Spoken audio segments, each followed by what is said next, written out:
Broncos Country. What's good? Orange and blue fam. Everything all right? All right, folks. The news that's shaking up Broncos Country is this. The Broncos are staging a full-on revolution at the wide receiver position. This isn't just a tweak here or there. It's a complete overhaul to turn our offense into a big play machine. After a 2024 season where we saw flashes of potential, but also a lot of inconsistency in the passing game, the front office decided to kick the door down, bringing in fresh talent and polishing the gems already on the roster. Let's start with the guy holding it down as our WR1, Courtland Sutton. The man's a rock.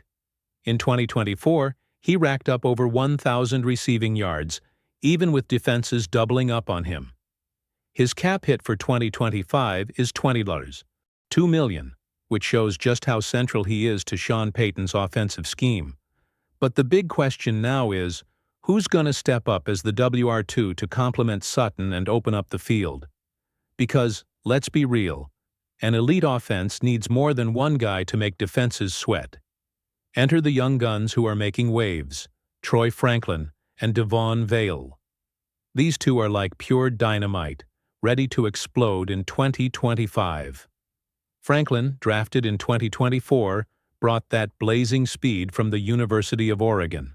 You know those plays that leave the opposing defense staring into space? That's his game. Meanwhile, Vela, a 7th-round pick, is the biggest surprise on the roster. The dude's becoming Bo Nix's secret weapon, ranking second in targets and receptions, only behind Sutton. So Broncos Country, what do you think? Will the Franklin-Vale duo be the difference-maker we need to make our offense soar? All right, let's zoom in and break down how this wide receiver overhaul impacts our offense. First, some context. In 2024, our passing game was, let's say, inconsistent. We had moments of brilliance, like that 40-yard touchdown from Franklin against the Bills in the wild-card round. But there were also games where the offense just couldn't click, and opposing defenses knew they could lock us down by focusing on Sutton. Now, with this overhaul, Sean Payton is building a more dynamic and versatile attack. The plan is clear. Stretch the field vertically with Franklin's rocket-like speed and use Vele's smarts and versatility to exploit intermediate zones and make clutch catches on third downs. And let's not forget Marvin Mims Jr., who's entering his 3rd year and wants to prove he's more than just a gadget player. The guy's a deep route threat, but needs to refine his route running to become a more consistent option. This mix of styles is a masterstroke by Payton. Think about it. Sutton's the contested catch king, Franklin's the speedster who stretches defenses, and Vela's the wild card who shows up at the right moment. This gives our QB sensation, Bo Nix, a full toolbox to attack any defensive coverage. Speaking of Nix, the kid's growing fast. In 2024, he threw for 3,175 yards and 29 touchdowns, leading us to the playoffs for the first time since 2015. With these new weapons, he's poised for an even bigger leap in 2025. But it's not just about raw talent, folks. The chemistry between the quarterback and receivers is what makes an offense truly take off. Vele, for instance, is already showing a strong connection with Nix, becoming a reliable target in crunch time. Franklin, on the other hand, still needs to work on consistency in short and intermediate routes, but Payton's confident he'll get there. So, Broncos Country, do you think Nix can get this receiver group to play in sync? Or are we still missing a piece of the puzzle? Now let's talk about the brains behind it all, the Broncos front office.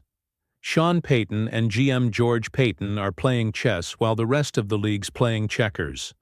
They knew the offense needed an upgrade to compete with AFC heavyweights like the Chiefs and Bills, so they went after raw talent and potential. Beyond the young duo of Franklin and Vela, we saw some big moves in the offseason. One of the slickest moves was bringing in tight end Evan Engram, a walking mismatch. The guy's got sure hands and speed that drives linebackers crazy, which takes pressure off the wide receivers. Another intriguing addition was running back Ezekiel Elliott, who brings experience and power to the backfield, opening up the passing game with his pass protection skills. These signings show the Broncos are aiming for a balanced attack that can strike by land or air. But it's not all sunshine and rainbows, right? The departure of players like Lil Jordan Humphrey left a hole in the roster. The front office is also eyeing prospects like Torrey Horton from Colorado State, who shined at CSU's Pro Day. The guy's got speed and yards after catch ability, but a recent injury raises some questions. Could he be a Day 3 diamond in the rough in the draft? The pressure's on to find a reliable WR2. Sutton's a stud, but he can't carry the offense alone against defenses like the one led by our own Patrick Surtain too, who, by the way, just won Defensive Player of the Year in 2024. The front office knows that to compete for playoffs and maybe a Super Bowl, the passing game needs to be razor sharp. So, Broncos Country, do you think the front office is on the right track with these changes? Or do we still need a big-name veteran to lead this group? All right, let's look to the future. What can we expect from the Broncos in 2025 with this new receiver core? First off, expectations are sky high. After a 10-7 season in 2024 and a playoff return, the orange-clad Broncos Country is dreaming big. The offense is starting to click, and the defense, led by Surtain too, and a D-line that led the NFL with 63 sacks in 2024, is flying. But the big question is, will this receiver group deliver what we need to compete with the AFC's Sharks? Franklin has game-changer potential but needs to be more consistent. Vele's showing he can be clutch, but it's too early to say if he can handle a full season's pressure. And Mims? Well, he's hungry to prove he's more than an elite punt returner. The fan base is split. Some are hyped about Franklin and Vele's potential, while others think we need a veteran like a Davante Adams to add that extra firepower. Some are confident Peyton will mold these young guys into stars, like he did with Michael Thomas in New Orleans. And there are even fans dreaming of a Super Bowl, with Russell Wilson leading the charge for redemption. Compared to other teams, our receiver core isn't quite at the level of a Chiefs or Bengals, with weapons like Jamar Chase or Tyreek Hill. But with Peyton's tactical scheme and Nix's growth, we could surprise some folks. The focus now is on training camp, which is coming up, and promises epic battles for the WR2 spot. So, Broncos Country, are you hyped for training camp? Who do you think will emerge as the starting WR2? And that's the deal, Broncos Country. This wide receiver overhaul is bringing fresh energy to our offense, and 2025 is shaping up to be a year of redemption and big plays.